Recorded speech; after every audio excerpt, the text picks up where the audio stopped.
A teenager discovers a strange power, one that gives others pleasure. But the real question is, how will he use it? Deep into the night, a man named Pfluger digs into what looks like a grave. A sudden flash of lightning rips through the sky. The blast sends him flying back into his truck. Shaken, wide-eyed, but smiling, he drives off into the dark. Kelly, a quiet high schooler, stops at a small store to grab some food. On his way out, he bumps into his crush, Dominique, and her friend, Sarah. Dominique smiles at him, but Kelly, nervous, locked inside his head, can't say a word. Kelly suffers from a disorder that makes him eat non-food objects. It's not a habit, it's something darker. Nelson, Reed, Tony, and Brad, bullies from school, catch him mid-act and humiliate him. They laugh, record it, and toss him headfirst into a trash can. Dominique tries to stop them, but they don't listen. The store owner finally steps in. At school, Kelly's condition worsens. Back home, he lives in a small trailer with his mom, Bernice. Not far away, Red Elk performs an ancient ritual in silence. Meanwhile, a doctor visits Kelly and urges him to see a specialist. His illness isn't physical, it's mental. Pfluger begins convincing people he can heal anything, for a price. A woman with a leg injury volunteers. He lays a hand on her knee, and in front of everyone, she rises, healed. The crowd gasps. Bernice hears and begs Pfluger to help her son. He agrees. Red Elk confronts Pfluger, demanding he return what never belonged to him. The sacred healing power passed through his ancestors for over a century. Red Elk warns him, those who misuse it suffer the consequences. Pfluger ignores him and walks away with Bernice. At Kelly's home, Pfluger demands payment before he begins. He places his hand on Kelly, but something's wrong. He rushes to the bathroom, shaken. When he returns, pale and smoking, he touches Kelly again. This time, something changes. He feels all of Kelly's pain, and then, just like that, he drops dead. Kelly wakes up. For the first time in years, he looks at his mother and says, he's hungry. Bernice stares at him. The scar on his chest, it's gone. The next morning, Kelly cuts his finger by accident, but within seconds, it heals. He tells Bernice. She doesn't quite believe him, but she's just relieved he's better. Later, Kelly's bike breaks down. On foot, he runs into Dominique again. She looks at him closely. Something's changed. As he walks away, Red Elk appears out of nowhere and strikes, but every hit bounces back onto him. Frightened, Red Elk flees. After this, Kelly tells his mother he's landed a job.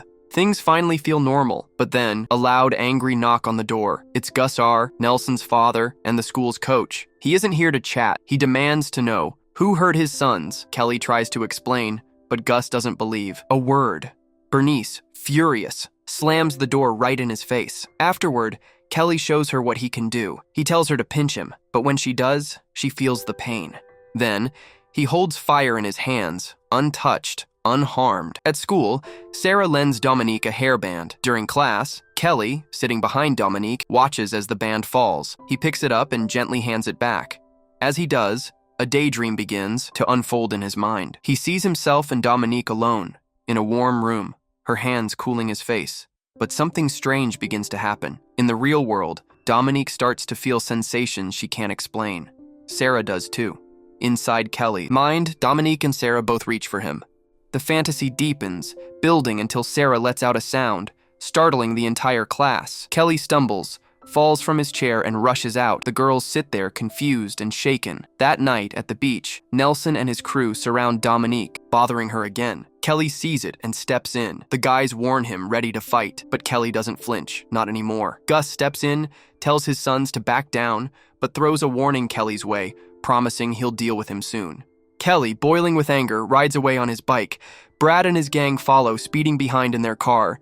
They swerve, trying to scare him. One move too close, Kelly falls. The car hits him, but when the dust settles, it's Brad who's on the ground, broken.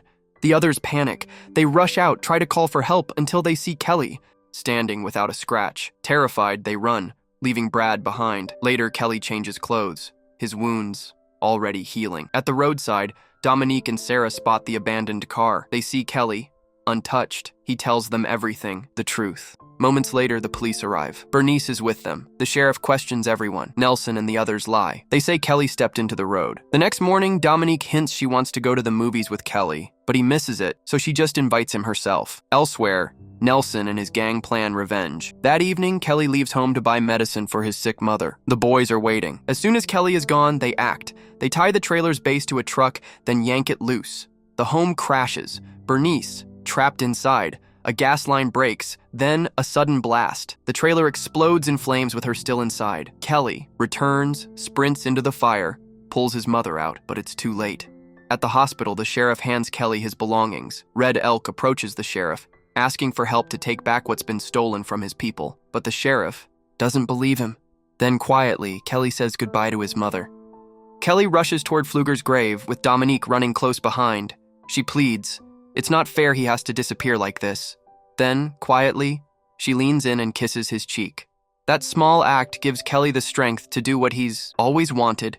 He kisses her back. But in that moment, Dominique realizes it was Kelly who caused the strange feelings in class. Her face changes. She says goodbye and walks away. Alone, Kelly picks a leaf from the grave and eats it. Instantly, his body reacts. He drops to his knees and vomits. Hidden nearby, Sarah watches everything. Later, the sheriff drives Kelly to a temporary home.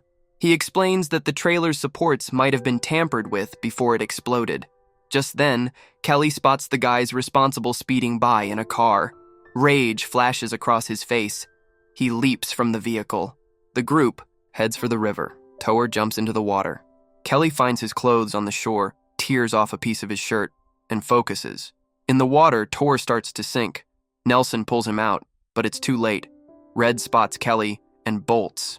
Kelly moves toward the next target, but headlights blind him. The sheriff has arrived. Kelly vanishes into the dark. That night, Kelly knocks on Dominique's door.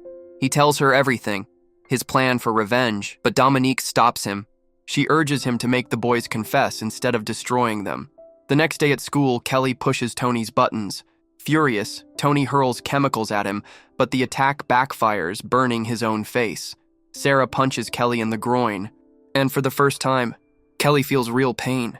He's stunned. He turns to find Nelson, but again, the sheriff appears helping Tony. Kelly slips out in the chaos. Later that evening, Sarah speaks to Nelson. She tells him she saw Kelly eat those leaves from Pfluger's grave. Maybe they're his weakness.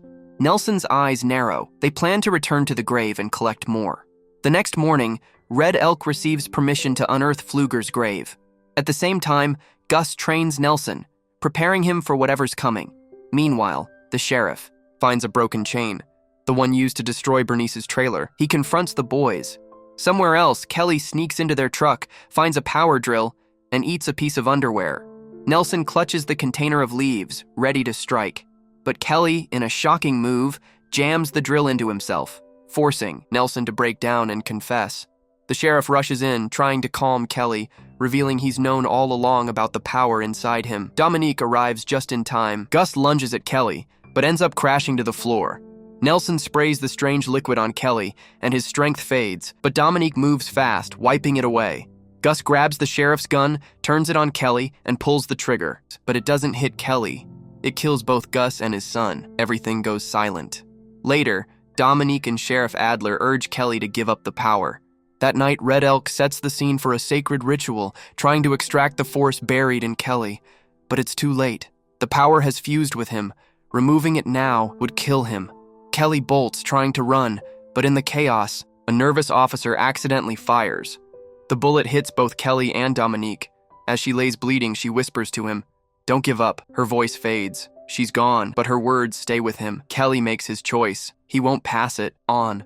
The power will die with him. He eats Pfluger's heart, reliving every ounce of suffering tied to it until it finally ends. He collapses next to Dominique. Later, their bodies are loaded for transport. But suddenly, Dominique stirs. She opens her eyes. She's alive, and now she holds the power.